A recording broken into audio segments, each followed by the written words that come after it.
Ini saya bersama teman-teman akan wawancara untuk tugas agama di SMA Negeri 1 Adan Semar. Apa yang dimaksud dengan putar bawah? Ya.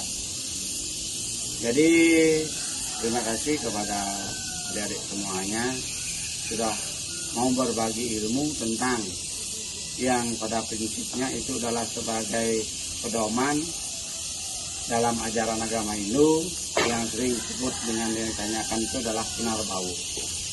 Jadi sebelum lanjut, karena ada latar belakang daripada punar bawah itu, ini tidak lupa dalam ajaran yang disebut dengan kepercayaan kita yang disebut dengan Pancasrada, 5 keyakinan. Yang pertama itu ada disebut dengan kebesaran daripada Tuhan, yang kedua itu ada Atman, yang ketiga itu ada karma pala, yang keempat itu ada punar bawah, yang kelima moksa. Jadi yang ditanyakan itu adalah tentang pengertian daripada arti punar bawah. Ya, punar bawah artinya, punar bawah itu berasal dari kata Sanskerta, punar dan bawah. Punar itu artinya musnah, hilang. Bawah artinya itu lahir. Jadi punar bawah artinya orang yang mengalami kelahiran yang berulang-ulang. Dalam ajaran agama ini ada disebut dengan reinkarnasi.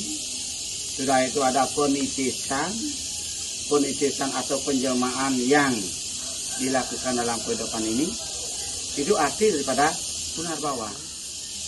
Bagian-bagian punar bawah tidak ada karena dalam punar bawah itu ada proses, anak-anak. Proses dalam artian tingkatan kehidupan pasti mengalami tingkatan karma yang berbeda. Prosesnya di sana orang yang bisa dikatakan punar bawah atau lahir kembali berpedoman dengan karma yang dia lakukan. Contoh, karena tingkatan pribadi seseorang, pemikiran orang itu berbeda. Karena tingkatan ajaran agama itu mengarahkan kita berperilaku yang baik. Khususnya apapun yang kita lakukan pedomannya atau kebaikan atau ajaran dharma. Dalam artian ini, punar bawah itu mengalami proses apabila dalam kehidupannya itu satu, dia memiliki karma yang bagus. Karena tingkatan dari karma yang bagus inilah harus dia memahami tentang ajaran kebenaran. Jadi proses punar bawah itu terjadi apabila karma seseorang itu yang dilahirkan itu berpedoman dengan karma baik, sebagian besar kebaikannya, kemungkinan dia tidak mengalami punar bawah. Setelah itu kemungkinan dia mengalami punar bawah, ada karmanya yang jelek. Sudah itu ada bekas-bekas dari perbuatannya yang terdahulu, ya selalu disebut dengan karma wasana. Itu yang menentukan adanya proses punar bawah. Jadi untuk supaya kita bisa terlepas dari punar bawah itu, inilah ajaran yang baik harus kita pahami. Yang pertama, intinya itu adalah ada yang disebut dengan trikaya parisuda, tingkatan tingkah laku yang baik. Pertama itu ada yang disebut dengan kaike perbuatan, wacike ucapan, manasika pikiran. Itu kunci daripada supaya kita berperilaku yang baik. Yang kedua ada pengendalian diri. Pengendalian diri itu bisa kita lakukan, kita bisa pahami. Yang pertama, satu ada disebut dengan panca yamo brata, yang pada dasarnya memberikan kita pikiran yang bagus. Berpikirlah yang bagus. Itu tingkat pengendalian diri dalam bentuk jasmani. Perilaku kita harus kita perbaiki.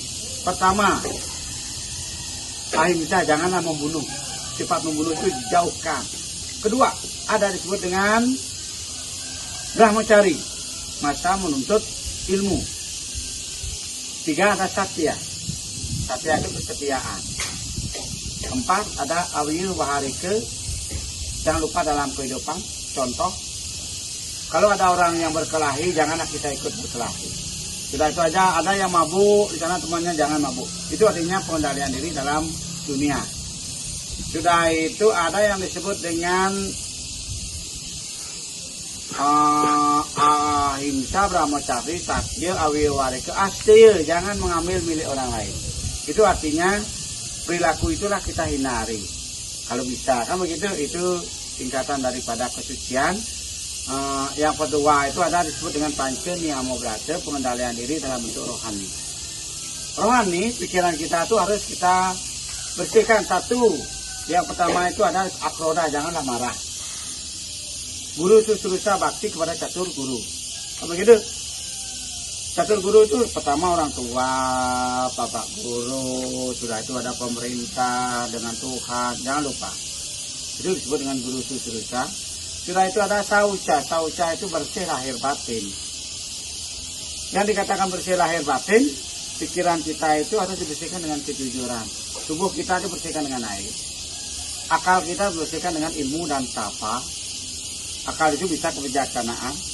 Roh itu dibersihkan dengan ilmu dan tapa. Itu maaf, salah sedikit. Ya. Jadi itu tingkatan kesucian.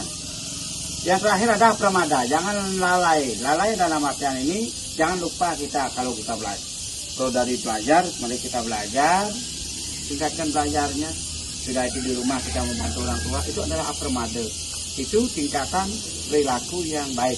Dalam artian supaya kedepannya kita tidak mengalami proses punarbawa dalam kehidupan. Itu jadi proses punarbawa seperti itu lingkatannya, upayanya kita bisa lakukan. Sudah itu tujuannya lagi sekarang. Tujuan punarbawa satu untuk meningkatkan kualitas hidup seseorang. Contoh, kemungkinan supaya kita tidak mengalami kelahiran yang berulang-ulang, marilah kita berperilaku yang baik. Seperti yang Bapak katakan tadi, Srikaya Parisuddha dan pengendalian diri. Ya. Jadi tujuan daripada punarbawa itu untuk bisa kita meningkatkan kualitas hidup agar menjadi anak yang baik, anak yang sukses. Apapun keinginan, cita-cita yang dilakukan, yang diinginkan pasti akan bisa tercapai. Ya, itu aja penyampaian Bapak. Kurang lebihnya mungkin ada kesalahan, Bapak minta mohon maaf. Ya, terima kasih. Dan wawancara hari ini kita tutup dengan permukaan. Om Santi, santi, santi.